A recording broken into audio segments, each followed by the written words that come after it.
आज पढ़ेंगे essentials of a valid contract. Contract बनाने के लिए क्या क्या पॉइंट्स इंपॉर्टेंट हैं। क्या क्या इंपॉर्टेंट है एज पर section 10 of Indian contract act. Section 10 में जो लिखा हुआ है एज पर इंडियन कॉन्ट्रैक्ट एक्ट, सेक्शन 10 में क्या लिखा हुआ है। सबसे पहले एग्रीमेंट होना चाहिए, फिर फ्री कंसेंट होना चाहिए, कॉम्पिटेंसी ऑफ द पार्टीज होना चाहिए, लॉफुल कंसिडरेशन होना चाहिए, लीगल ऑब्जेक्ट होना चाहिए, not expressly declare to be void होना चाहिए। ये हमने पढ़ लिए थे। और not given by section 10 but are also consider essential. Section 10 में तो नहीं दिया हुआ, लेकिन कॉन्ट्रैक्ट बनाने के लिए ये सब इंपॉर्टेंट है। दो पार्टीज होना पड़ेगा, intention to create legal relationship, दोनों में इंटेंशन होना चाहिए कि हाँ हम लोग कॉन्ट्रैक्ट करेंगे, लीगल रिलेशनशिप होना चाहिए। ऐसी सोशल रिलेशनशिप अलाउ नहीं होता है कॉन्ट्रैक्ट करने के लिए। फुलफिलमेंट ऑफ लीगल फॉर्मेलिटीज का फुलफिलमेंट हो, और सर्टेनिटी और मीनिंग हो, पॉसिबिलिटी ऑफ परफॉर्मेंस हो। ये सारा पॉइंट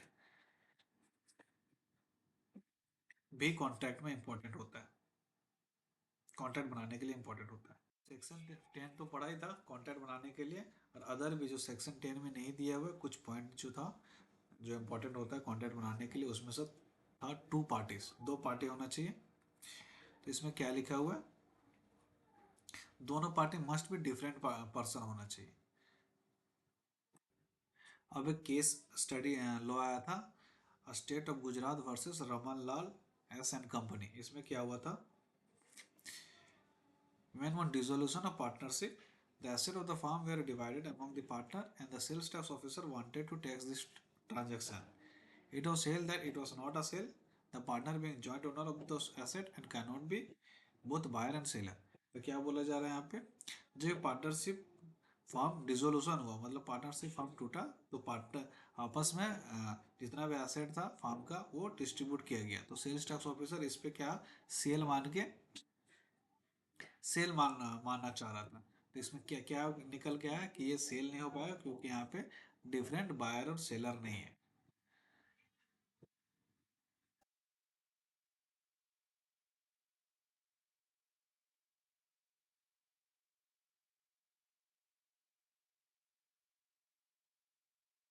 तो सेल्स टैक्स ऑफिसर का जो कंटेंशन है वो रॉन्ग हो गया, क्योंकि ये सेल तो हुआ नहीं, ये joint owner of those asset can not be the buyer and seller. तो यहाँ पे contention of the sales tax officer is wrong.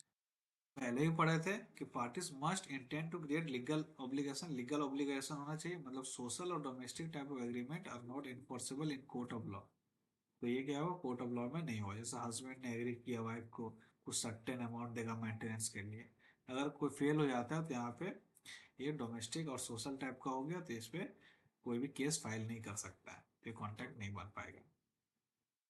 और दूसरा क्या है सोशल और लीगल का, कि जैसे फादर ने प्रॉमिस किया सन को कि अगर तुम सीए पास आउट हो जाओगे तो मैं तुम्हें कुछ पैसा दूंगा, 5 लाख रुपीज दूंगा। तो ये भी क्या हो गया, the son can not recover this as it is social agreement. ये भी सोशल एग्रीमेंट हो गया, अगर फादर प्रॉमिस तोड़ देते हैं तो उसका बेटा उनके ऊपर केस फाइल नहीं कर पाएगा, क्योंकि सोशल एग्रीमेंट कॉन्ट्रैक्ट नहीं बनता, सोशल और डोमेस्टिक एग्रीमेंट। क्या क्या मिसिंग है यहाँ पे,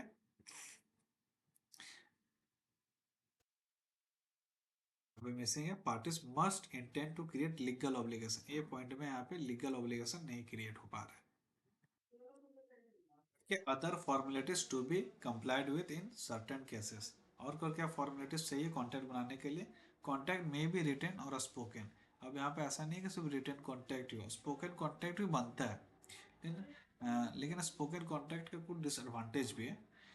कई बार क्या होता है आपको रिटन कॉन्ट्रैक्ट ही बनाना पड़ेगा, लेकिन कॉन्ट्रैक्ट दोनों तरह का हो सकता है, रिटन भी स्पोकन भी। But in the interest of the parties of the contract must be written, है ना। In case of certain contracts, some other formalities have to be complied with to make an agreement legally enforceable. तो क्या हुआ, बहुत सारे contract में legally enforceable होने के लिए रिटर्न कॉन्ट्रैक्ट करना ही पड़ेगा। जैसे कॉन्ट्रैक्ट में इंश्योरेंस, इंश्योरेंस का भी जो कॉन्ट्रैक्ट है is not valid except a return contract, return contract होगा तो ही वैलिड हो पाएगा। Further in case of certain contract, registration of contract under the law which is in force at the time is essential for it to be valid in case of immovable property. अब जैसे immovable property का कुछ भी contract हो रहा तो ये सब रिटर्न में ही हो पाएगा, ठीक है।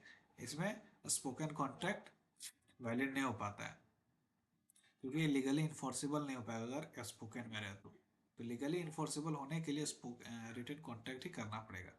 10 where there is any statutory requirement that any contract is to be made in the writing और इन प्रेजेंस ऑफ विटनेस और any law relating to the registration document must be complied with. तो अगर कहीं पे भी statutory requirement है कि return में होना चाहिए तो वो कंप्लाइड होना ही पड़ेगा। सर्टेनिटी और मीनिंग, जो भी कॉन्ट्रैक्ट हो उसका मीनिंग समझ में आया है ना। और क्या होना चाहिए, इंडिफिनिट हो, इंडिफिनिट ना हो, नॉट वैग्यू और इंडिफिनिट है ना।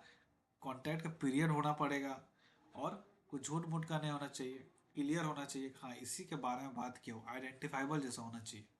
एग्जाम्पल से समझते हैं क्या इसका सर्टेनिटी और मीनिंग है। ये agree to sell to be 100 ton of oil, there is nothing certain in order to show what kind of oil was intended for. तो यहाँ पे एक बोला बी को ऑयल बेचेगा, लेकिन ऑयल किस टाइप का, ऑयल तो बहुत तरीका का होता है लेकिन किस टाइप का ऑयल यहाँ पे मेंशन नहीं है। तो ये क्या हो गया, सर्टेनिटी नहीं है तो कॉन्ट्रैक्ट नहीं बन पाएगा। X Y Z limited agree to lease the land to mister A for indefinite year.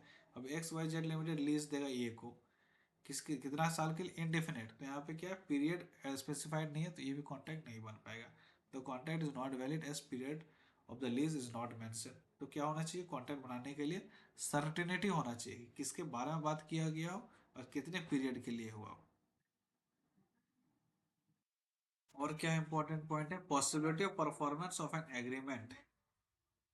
Performance of an agreement. The term of agreement should be capable of performance. An agreement to do an act impossible in itself cannot be enforced. तो पर जो भी agreement हो रहा है वो capable of performance हो, impossible हो तो कॉन्ट्रैक्ट नहीं बन पाएगा।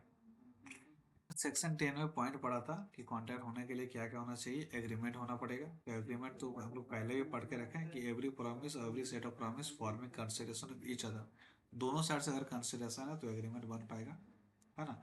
और जो भी proposal when accepted become promise हो जाता है, agreement is an outcome of offer and acceptance for a consideration. तो अपने पढ़ के रखा था एग्रीमेंट क्या है। तो सबसे पहले एग्रीमेंट होना पड़ेगा। दूसरा था फ्री कंसेंट। फ्री कंसेंट का मतलब क्या है, when they agree upon the same things in a same sense, दोनों जो है एग्रीड किए हो सेम थिंग्स के ऊपर और सेम सेंस, मतलब जो वो बोल रहा है वही सामने वाला समझ भी रहा हो, ठीक है। कॉन्शस एड इडियम होना चाहिए। तो कंसेंट मस्ट बी फ्री, मतलब कॉन्शस आइडेंटिटी का मतलब मीटिंग ऑफ माइंड्स, दोनों का माइंड सेम ही होना चाहिए, ठीक है। कि हाँ जैसे मैंने ऑफर किया कि मैं तुमको व्हाइट कार बेच रहा हूँ, तो सामने वालों को ये समझ में आना चाहिए कि हाँ व्हाइट कार ही मैं खरीद रहा हूँ, ऐसा नहीं कि मैंने व्हाइट कार बोला और सामने वाला ब्लैक कार समझ रहा हूँ। तो ये फिर फ्री कंसेंट और सेम सेंस में नहीं लिया गया था, मतलब फ्री कंसेंट तो है ही लेकिन सेम सेंस में नहीं लिया गया। और कंसेंट भी होना चाहिए फ्री, मतलब दोनों आदमी का कंसेंट होना चाहिए खरीदने का। कोई दबाव में अगर ले रहा है, अंडू इन्फ्लुएंस हो रहा है तो फिर नहीं हो पाएगा, ठीक है। तो फ्री कंसेंट क्या हो गया, free consent if it is not cause by coercion, coercion के कारण नहीं होना चाहिए, अंडू इन्फ्लुएंस नहीं होना चाहिए, फ्रॉड नहीं होना चाहिए, मिस रिप्रेजेंटेशन नहीं होना चाहिए, मिस्टेक नहीं होना चाहिए। तो इसका डिटेल में चैप्टर है, डिटेल में है, पढ़ेंगे अपने, ठीक है। तो ये सब अगर रहेगा तो फ्री कंसेंट नहीं हो पाएगा। तो कॉन्सेंस कॉन्सेंट एड इडियम का मतलब क्या था, मीटिंग ऑफ माइंड, मतलब दोनों सेम ही चीज समझ रहे हो। इसका एग्जांपल था, ये हु ओस owns two cars and selling red car to B, red car बोला था मैं बेचूंगा, लेकिन बी सोच रहा है कि वो ब्लैक कार परचेस कर रहा है। तो यहाँ पे क्या हुआ, कॉन्सेंस एड इडियम नहीं हुआ तो कॉन्ट्रैक्ट नहीं बन पाएगा। तो पहला तो ये हो गया। दूसरा क्या हुआ, मतलब फ्री कंसेंट का एग्जांपल कोर्जन वाला जैसे है, ये threaten to should be if B does not lend him 2 lakh and B agreed to it and here the agreement is entered into under coercion, hence not a valid contract। ये यहाँ पे डराया B को कि तुम अगर 2 लाख मुझे नहीं दोगे तो मैं तुमको शूट कर दूंगा, और ये एग्रीड कर गया। तो ये क्या हो गया, फ्री कंसेंट यहाँ पे नहीं है दोनों पार्टी में, तो ये भी वैलिड कॉन्ट्रैक्ट नहीं माना जाएगा। फिर क्या, कैपेसिटी ऑफ पार्टीज हाँ पार्टी कैपेबल हो कॉन्टैक्ट करने के लिए, तो अलग से भी क्वेश्चन आता है इसमें। Section 11 of Indian contract act specify that every person is competent to contract who is the age of majority, जो मेजोरिटी मतलब माइनर कॉन्ट्रैक्ट नहीं कर पाएगा, जो 18 साल से ऊपर का है वही आपका कॉन्ट्रैक्ट इंटर कर सकता है। दूसरा क्या है, साउंड माइंड होना चाहिए, अनसाउंड माइंड वाला कॉन्टैक्ट नहीं कर पाएगा, पागल नहीं होना चाहिए। Not otherwise disqualified for contacting any law to which is he subject, law के थ्रू से डिस्क्वालीफाइड नहीं होना चाहिए।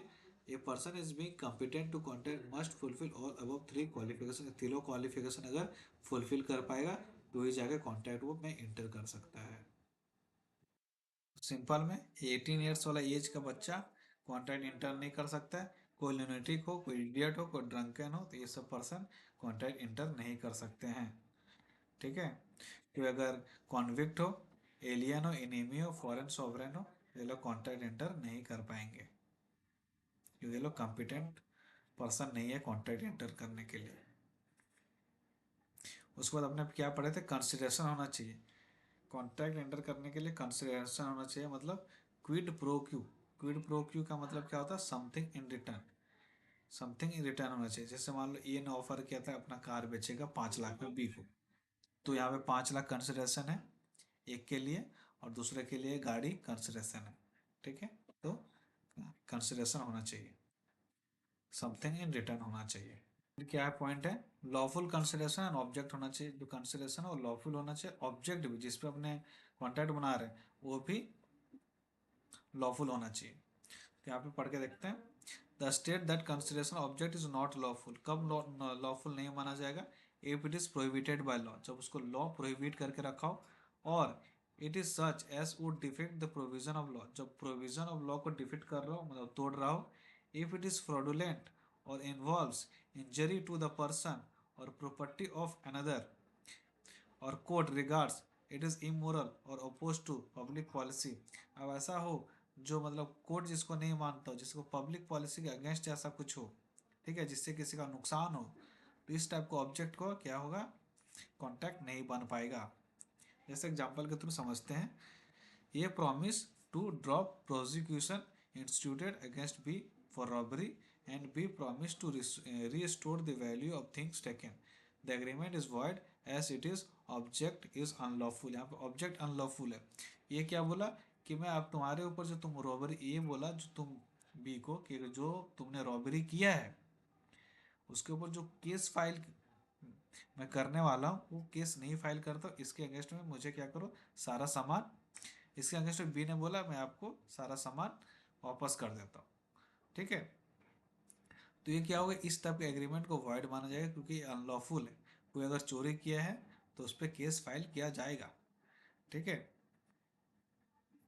दूसरा क्या, ये agree to sell his house to B against 100 kg of cocaine drugs, such agreement is illegal as the consideration is unlawful. आप ये सेल, ये एग्री किया था कि सेल करेगा बी को 100 kg कोकेन। ठीक है, तो यह क्या हो गया, अब कोकेन इलीगल है तो ऑब्जेक्ट, ऑब्जेक्ट ही तुम्हारा अनलॉफुल हो गया, तो कॉन्ट्रैक्ट इस तरह का नहीं बन पाएगा। फिर क्या, not expressly declare to be void, मतलब ऐसा कॉन्ट्रैक्ट जो शुरुआत से खारिज हो, जिसका कोई लीगल इफेक्ट ही नहीं होगा, वो वॉइड हो जाएगा।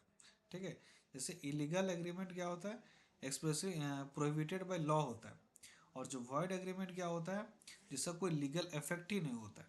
ठीक है, वो कॉन्ट्रैक्ट कभी नहीं बन पाएगा, वो वॉइड होता है। तो वॉइड एग्रीमेंट का क्या एग्जांपल है, agreement in restraint of trade, trade के अगेंस्ट में, और फिर मैरिज, लीगल प्रोसीजर एटसेट्रा और classic example of void agreement. ठीक है, ये सब क्या होगा, मैरिज का एग्रीमेंट वॉइड एग्रीमेंट होता है।